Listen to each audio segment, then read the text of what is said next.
Doctor ആവാന്നുള്ളത് ഞാൻ ചെറുപ്പം മുതലേ ആഗ്രഹിച്ചു വന്നൊരു കാര്യമാണ്. അത് എൻ്റെ കൂടെ കൈ പിടിക്കാൻ ഏറ്റവും കൂടുതൽ ഉണ്ടായത് റൈസ് ഫാമിലി തന്നെയാണ്.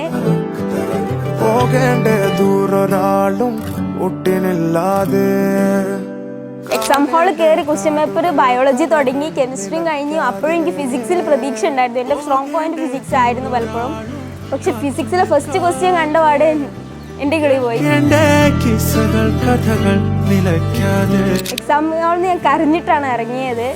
വീട്ടിലെത്തിയ സമയത്തിന് ഞാൻ വേഗം ജെസിഎംസിനെ വിളിച്ചിട്ടുണ്ടായിരുന്നു. മിസ് പറഞ്ഞു എല്ലാവർക്കും ഈ ടഫായിരുന്നു എക്സാം, ടെൻഷൻ ആവേണ്ട, റിസൾട്ട് വരുമ്പോൾ ശരിയാവുമെന്ന് ടീച്ചേഴ്സൊക്കെ പറഞ്ഞു. ആ ഒരു സമാധാനത്തിലായിരുന്നു ഉണ്ടായിരുന്നത്. പിന്നെ എക്സാമിനെ കുറിച്ചുള്ള റിവ്യൂസൊക്കെ കേട്ടപ്പോൾ എനിക്ക് മനസ്സിലായി പ്രതീക്ഷ ഉണ്ടായിരുന്നു കിട്ടുന്നുള്ളത്. പക്ഷെ റിസൾട്ട് വന്നപ്പോൾ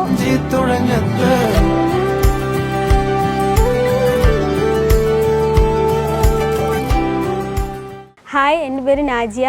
കഴിഞ്ഞ നീറ്റിൽ എനിക്ക് 580 മാർക്ക് സ്കോർ ചെയ്യാൻ പറ്റി.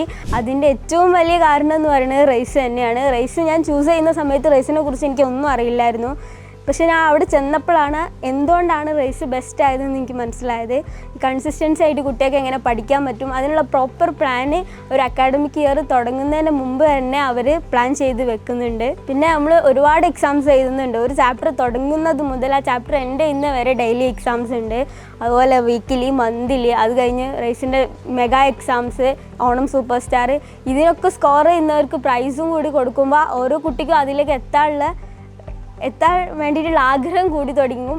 നമ്മൾ പഠിക്കുകയും ചെയ്യും. അതിനനുസരിച്ച് ഓരോ ടീച്ചേഴ്സ് ആണെങ്കിലും ഡയറക്ടേഴ്സ് ആണെങ്കിലും ഭയങ്കര സപ്പോർട്ടീവാണ്. നമ്മൾ എക്സാംസ് കഴിഞ്ഞ് വന്ന് നമ്മുടെ എന്തെങ്കിലും വിഷമങ്ങളോ ഡൗട്ട്സൊക്കെ ചോദിക്കുമ്പോൾ തന്നെ അതിനുള്ള പ്രോപ്പറായിട്ടുള്ള സൊല്യൂഷൻസ് പോലും തരുന്നതാണ്. ഡയറക്ടേഴ്സ് വീക്കിലി വന്ന് നമ്മളെ വിസിറ്റ് ചെയ്യുന്നു, നമ്മളെ പ്രശ്നങ്ങൾ ചോദിച്ചറിയുന്നത്, ഇതൊക്കെ അറിയുമ്പോൾ നമുക്ക് ഒരുപാട് സന്തോഷമാണ്. ഉള്ളിലുള്ള വിഷമങ്ങൾ മറന്ന് അടുത്തയിലേക്ക് എങ്ങനെ ചെയ്യണം എന്നുള്ളത് നമുക്ക് മനസ്സിലാവും. മകൾ പഠിക്കാൻ വളരെ സൂപ്പറായിരുന്നു. ആദ്യമേ ചെറുപ്പം തൊട്ട് തന്നെ അവൾ LPയിലും UPയിലും മദ്രസയിലാണെങ്കിലും സ്കൂളിലാണെങ്കിലും ഒക്കെ അവളെ പഠിപ്പിക്കുന്ന മാസ്റ്റേഴ്സും ടീച്ചേഴ്സും ഒക്കെ പറയും അവളെ പഠിപ്പിച്ചോളി, ഉപകാരപ്പെടും എന്നുള്ള ഒരു ഡിസിഷനാണുള്ളത്. എല്ലാ മക്കളും തന്നെ പഠിക്കാൻ സൂപ്പറാണ്. ഫുൾ A+, SLCയിലൊക്കെ ഫുൾ A+ എടുത്ത്, പിന്നെ +2 ഫുൾ A+ എടുത്ത്. അപ്പോൾ +2 പഠിക്കുമ്പോഴാണ് അവൾ ടീച്ചേഴ്സ് ഇങ്ങനെ പറഞ്ഞപ്പോൾ ഓൾക്കും തന്നെ താല്പര്യമുണ്ട് ഇങ്ങനെ ഒരു. അപ്പോൾ ഞാനും ഉമ്മക്കും ഉപ്പാക്കും തന്നെ സപ്പോർട്ടാണ്. നീറ്റിൻ്റെ പരീക്ഷയൊക്കെ എഴുതി പിറ്റത്തെ പ്രാവശ്യം അവൾക്ക് ഫ്രീ ആയിട്ട് റേസിൽ കിട്ടി.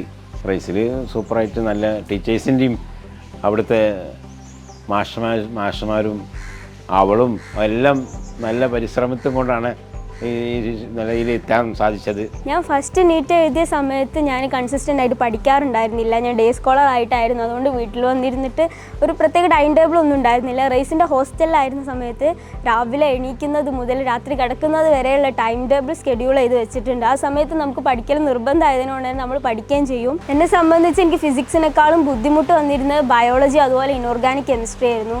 ആ സമയത്ത് ഒരുപാട് ബൈഹാർട്ട് ചെയ്യാനുള്ളതുകൊണ്ട് എനിക്ക് ഇഷ്ടമല്ല ബൈഹാർട്ട് ചെയ്ത് പഠിക്കാനുള്ളത്. ഒരുപാട് സമയം ആകുമ്പോൾ സ്പെൻഡ് ചെയ്യണം എന്നുള്ളതുകൊണ്ട്. പക്ഷേ ഇവിടെ എല്ലാ സബ്ജക്റ്റിനും ഒരേ പ്രിഫറൻസ് ആയതുകൊണ്ട് തന്നെ ഞാൻ ഒരുപാട് ടൈം റിവൈസ് ചെയ്താണ് ബയോളജി ആയാലും ഇനോർഗാനിക് കെമിസ്ട്രി ആയാലും പഠിച്ചത്. എന്നാലും എനിക്ക് ബുദ്ധിമുട്ടാണ്. ഞാൻ മാർക്ക് വരുമ്പോൾ എനിക്ക് എക്സാംസിനൊക്കെ തെറ്റാറുണ്ടായിരുന്നു. പക്ഷേ പിന്നെയും ഞാനത് റിവൈസ് ചെയ്താണ് ആ ഒരു ഇപ്പോഴുള്ള ലെവലിലേക്കെങ്കിലും എത്തിച്ചത്. പിന്നെ തുടക്കത്തിലൊന്നും എനിക്ക് ടെൻഷനോ അങ്ങനത്തെ പേടിയോ ഒന്നും ഉണ്ടായിരുന്നില്ല. ലാസ്റ്റ് ടൈം ആയപ്പോഴേക്കും എനിക്ക് കിട്ടുമോ എക്സാം അടുത്ത് വരുന്നോളം കിട്ടുമോ എന്നുള്ള ടെൻഷനായി, പേടിയായി. ഒരിക്കൽ മിസ്സുമാർ വന്ന സമയത്ത് ഞാൻ ഓരോ മുന്നിൽ കരഞ്ഞിട്ടുണ്ട്.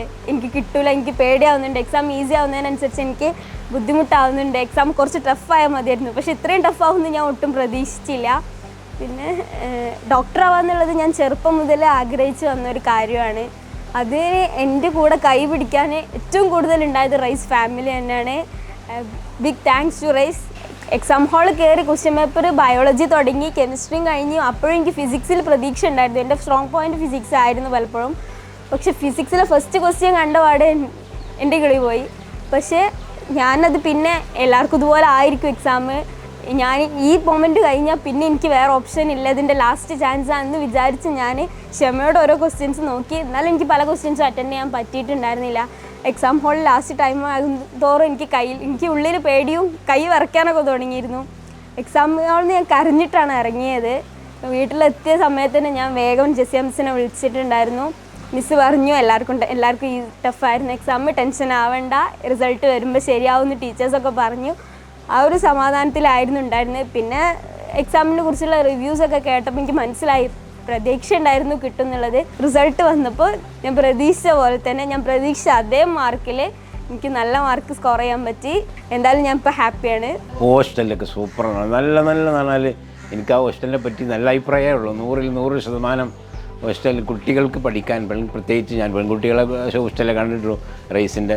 ആ പെൺകുട്ടികൾക്ക് പഠിക്കാൻ നല്ല സൗകര്യം, അവിടുത്തെ സ്റ്റാഫും അവിടുത്തെ സെക്യൂരിറ്റി വരെ ആ കുട്ടികൾക്ക് വരാനും പോകാനും ഒക്കെ നല്ല സൗകര്യം, നല്ല സിറ്റുവേഷനും നല്ല കർശനമുള്ളൊരു സ്ഥാപനമാണ്.